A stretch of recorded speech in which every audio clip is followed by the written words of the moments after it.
आज हम विज्ञान विषय की जो क्लास 10th के लिए है चौथी वीडियो लेकर के आए हैं और जितने भी बच्चे हैं वीडियो को अंत तक देखें। मैं इस पे प्रश्नों को समझाने जा रहा हूं। वीडियो में प्रश्न पहला हमने दिया है यहाँ पर, संतृप्त तथा असंतृप्त हाइड्रोकार्बन को स्पष्ट कीजिए। यानी लघु उत्तर ये प्रश्न भी आ सकता है और विस्तृत में भी, दोनों में से। इसका तीन तरह से प्रश्न आ सकते हैं। पहला तो ये कि संतृप्त या असंतृप्त हाइड्रोकार्बन की परिभाषा दीजिए, इससे क्या तात्पर्य है। या फिर इसका दोनों का अंतर आ सकता है, संतृप्त तथा असंतृप्त हाइड्रोकार्बन में अंतर स्पष्ट कीजिए। तीसरा मैंने यहाँ दे रखा है, तो आपको इसे याद करके जाइए। 1 नंबर में, 2 नंबर में और 4 नंबर के प्रश्न में, तीनों में से किसी में भी आ सकता है। दूसरा प्रश्न हमारा है, स्वयपोषी पोषण से क्या तात्पर्य। ये पोषण वो है जो हमारे शरीर को हम खुद अपना बनाते हैं अपने शरीर के लिए, उससे संबंधित है। इसका खाद्य श्रृंखला से संबंधित और है ये प्रश्न। इसको आप जरूर याद जाइए और इसको पूरी तरह से याद करके जाइए।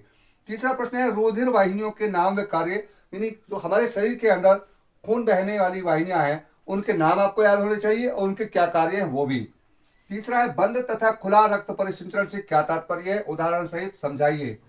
बंद तथा खुला रक्त परिसंचरण, रक्त का जो बहना है बंद और खुले में परिसंचरण में क्या है वो आपको समझाना है। इसका अंतर भी आ सकता है, परिभाषा भी आ सकती है और उदाहरण के साथ मैंने तीसरा प्रश्न भी दिया है। पांचवें प्रश्न में हमने दिया यहाँ पर, दीर्घाकार आधुनिक आवर्त सारणी, इसको कहते हैं दीर्घाकार को, कि 4 विशेषताएं आप याद करके जाइए।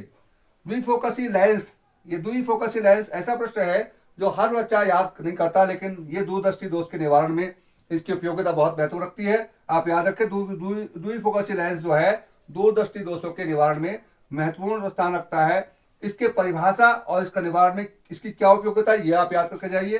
प्रश्न नंबर 7 हमने दिया, जरा दूरदर्शिता से क्या तात्पर्य है। जरा ध्यान दीजिए, इस शब्द हर कोई नहीं समझ पाता है, इसका ध्यान रखिए। इसके कारण और निवारण पर प्रकाश डालिए, यानी आपको लघु और विस्तृत में दोनों में से आ सकता है। प्रश्न नंबर 8 हमने दिया है, समांतर क्रम में जुड़े 3 प्रतिरोधों के तुल्य प्रतिरोध के लिए सूत्र स्थापित कीजिए। समांतर क्रम में और श्रेणी क्रम के दोनों सूत्र आप याद करके जाएं। ध्यान रखें, मैंने समांतर क्रम का यहाँ लिखा है तो आप श्रेणी क्रम के सूत्र को भी याद करके जाएंगे तुल्य प्रतिरोध के। प्रश्न नंबर हमारा 9 है, दिष्ट धारा के कुछ स्रोतों के नाम। दिष्ट धारा क्या है आप इसको ध्यान रखेंगे। 10वां प्रश्न हमने दिया है, संलग्न परिपथ में सेल द्वारा प्रवाहित धारा I की गणना कीजिए। मैंने यहाँ पर प्रश्न का ये दिया है, आप इसकी गणना करके देखें। 2 नंबर में कम से कम ये प्रश्न आ सकता है। प्रश्न नंबर 11 में हमने दिया, एक विद्युत बल्ब पर 100 वाट 200 वाट वोल्ट लिखा है, इसे 200 वोल्ट में से जोड़ने पर इसमें प्रवाहित होने वाली धारा की गणना कीजिए। इस प्रश्न को भी दोनों को हल करके जाइए।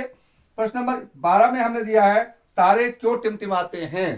तारे क्यों टिमटिमाते हैं और ग्रह क्यों नहीं टिमटिमाते हैं, आप इससे याद करके जाइए। और मैं आपको बता दूं, कुछ प्रश्न हमारे ऐसे हैं जैसे धावन सोडा का सूत्र, खाने के सोडे का सूत्र, ब्लीचिंग पाउडर, आप जो है विरंजक चूर्ण, ये सूत्र जरूर याद करके जाएं। मैं फिर से बता देता हूं, विरंजक चूर्ण, ब्लीचिंग पाउडर जिसको कहते हैं, धावन सोडा या खाने का सोडा, इनके सूत्र याद करके जाएंगे। और जिप्सम क्या है, जिप्सम से क्या तात्पर्य है, ये प्रश्न आप महत्वपूर्ण है। अपचायक, अपचयक, उपचयन, अपचयन, लेंस, अभिसारी, अपसारी, उत्तल लेंस, अवतल लेंस, इनका प्रयोग, इनका निवारण किस तरह से होता है, निकटवर्ती दोष। हाँ, एक महत्वपूर्ण प्रश्न जो मैंने लिख पाया वो है, दृढ़ पटल का नामांकित चित्र बनाइए। दृढ़ पटल यानी आंख का ये पुतली वाला, इसका भाग दृढ़ पटल होता है, आंख में होता है, इसका नामांकित चित्र और इसके भागों को, अंगों के नाम जरूर याद करके जाएं। मेरा ये जो प्रश्न पत्र मैंने यहाँ पर दिया है, इससे पहले भी हमने एक वीडियो दी है, ये हमारी आज के तारीख में आपकी हमारी तीसरी वीडियो है। तीनों की तीनों वीडियो आज रात तक आपको देखने में मिल जाएगी। वीडियो को, हमारे वीडियो को जो है लाइक करें और सब्सक्राइब करें चैनल को, इससे हमारा उत्साह बढ़ता है और आपके लिए हम वीडियो बनाते रहेंगे